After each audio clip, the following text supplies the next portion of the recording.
जलन। ममता बहुत ही सीधी और प्यारी लड़की थी, वहीं सुनील एक सरल और आगे बढ़ने की सोच रखने वाला लड़का। सुनील, बेटा सुनील कहाँ है? अरे जरा एक गिलास पानी तो दे दो। हाँ माँ, अभी आया।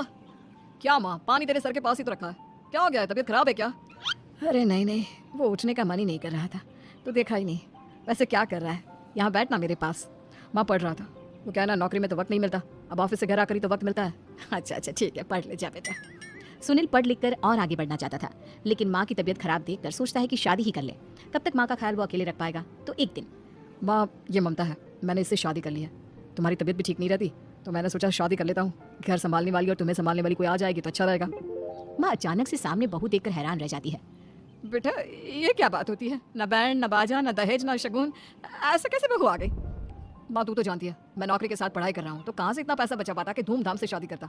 वैसे भी माँ, लोग तो आकर खाकर निकल जाएंगे, इसलिए बस वैसे ही। माँ जी, मैं आपका ख्याल रखूंगी।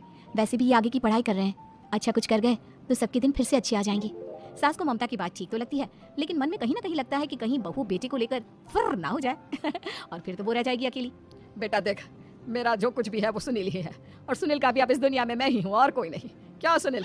बिल्कुल माँ, लेकिन आज से ममता भी मेरे जीवन का अहम हिस्सा है, जैसे तू है। सास को बड़ा बुरा लगता है कि उसकी सल्तनत में कोई और हिस्सेदार कैसे हो सकता है। कैसे कोई और उसके 30 साल के बेटे की जिंदगी में अचानक से आकर बराबर का हिस्सेदार बन सकता है। देख बहू, मैं भले थोड़ा बीमार रहती हूँ, लेकिन इसका मतलब यह नहीं कि घर की चीजों में मेरा कंट्रोल खत्म हो गया है। मैं आज भी इस घर की रानी हूँ, समझी? बेटा सोचता है कि ये माँ को अचानक से क्या हो गया। कल तक जो माँ कहती थी कि जिंदगी का कोई भरोसा नहीं, वो अचानक से जंग के मैदान की झांसी की रानी कैसे बन गई। माँ क्या हो गया? सब ठीक है ना? अचानक कैसी बात कर रही हो?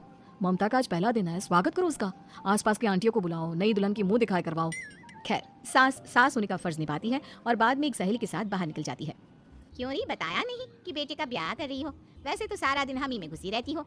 अरे मुझे भी तो अभी पता चला, यूं अचानक सर पर लेकर आ गया।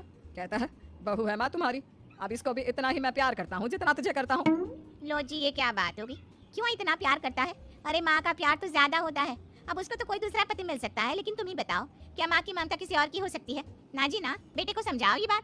अरे क्या समझाऊं, मुझे तो खुद ही समझ में नहीं आ रहा कि क्या हो रहा है। जो बेटा कल तक माँ माँ करता था, अचानक से बीवी बीवी का राग आलाप रहा है। देखा, उसकी बीवी ना सुंदर और जवान है। सुंदरता के आगे तो एक से एक नहीं टिके, तो तेरा बेटा किस खेत की मूली है? सास को भी समझ में आ जाता है कि बहू की सुंदरता के आगे माँ का प्यार किसी काम का नहीं। उधर बीवी, ए जी, अम्मा जी सहेलियों को छोड़ने गई थी, अभी तक आई नहीं, हम देख आए क्या? अरे रहने दो ना, आ जाएंगी। कहाँ जाएंगी? उनकी आदत है, एक बार जाती है तो पूरी पंचायत खत्म करके ही आती है। अच्छा ही है, खाना वाना खा कर गई होगी। छोड़ो ना, घूमेगी तो खाना पचेगा नहीं तो ऐसे ही खाट पकड़ लेगी। बहू भी शांत हो जाती है। उधर सास सोचती है कि आज थोड़ा देर से ही घर जाती हूँ, जब बेटा परेशान होकर ढूंढेगा तब मजा आएगा। बीवी को खुद ही पता चल जाएगा कि माँ के आगे उसकी दाल नहीं गलेगी।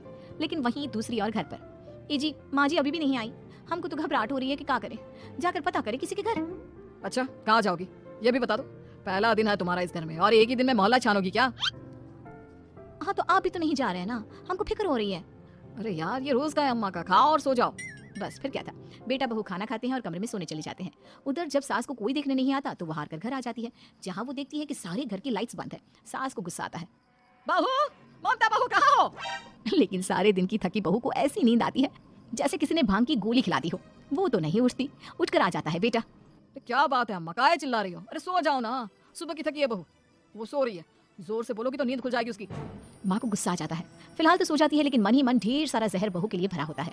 सुबह बहू चाय बना रही होती है कि सास धीरे से गैस तेज कर देती है, जिससे चाय का बर्तन जल जाता है।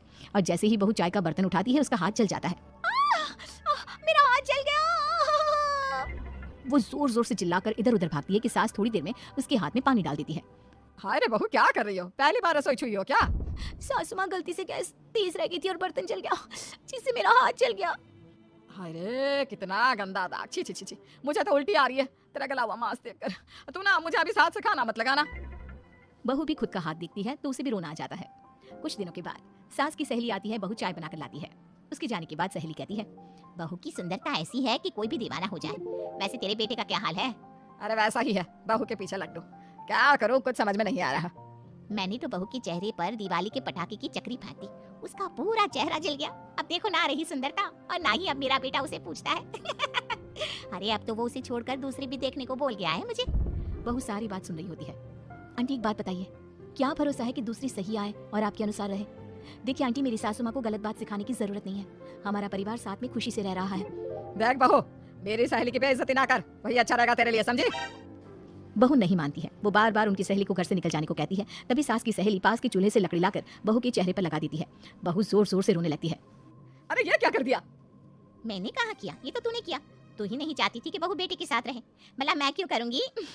मैं तो चली, निपटो अब। बहू रो रही होती है, दर्द से चिल्ला रही होती है, लेकिन सास उसे डॉक्टर के पास नहीं ले जाती। तभी पति आता है। क्या हो गया ममता? ये दाग कैसे लगा? तुम कैसे जली? ममता कुछ नहीं कहती, बस दर्द से करा रही होती है। पति माँ की तरफ देखता है। हो ना हो माँ, ये पक्का आपका काम है। आप ही ममता से जला करती थी ना। देखना माँ, अब पुलिस आएगी, केस बनेगा, लेकिन पहले मैं ममता को अस्पताल लेकर जा रहा हूँ। सभी अस्पताल जाते हैं, जहाँ डॉक्टर ममता की सास से कहते हैं, आपने तो नहीं जलाया ना बहू को? अब ममता की सास के तो पसीने छूट रहे होते हैं। वो घबरा कर कहती है, ना ना डॉक्टर साहब, कैसी बात करते हैं? हम क्या जलाएंगे अपनी बहू को? डॉक्टर ममता के पति से पूछते हैं। देखिए, क्योंकि ये ससुराल में जली है तो मामला पुलिस का बनता है, तो आप पहले पुलिस को बुलाइए, तभी इलाज पूरा होगा। सास डर जाती है कि अब तो बच्ची जिंदगी जेल में ही रहना होगा। रहने दीजिए ना, पुलिस को क्यों बुलाना? सारी हंसी खत्म हो जाएगी जब पुलिस के डंडे पड़ेंगे।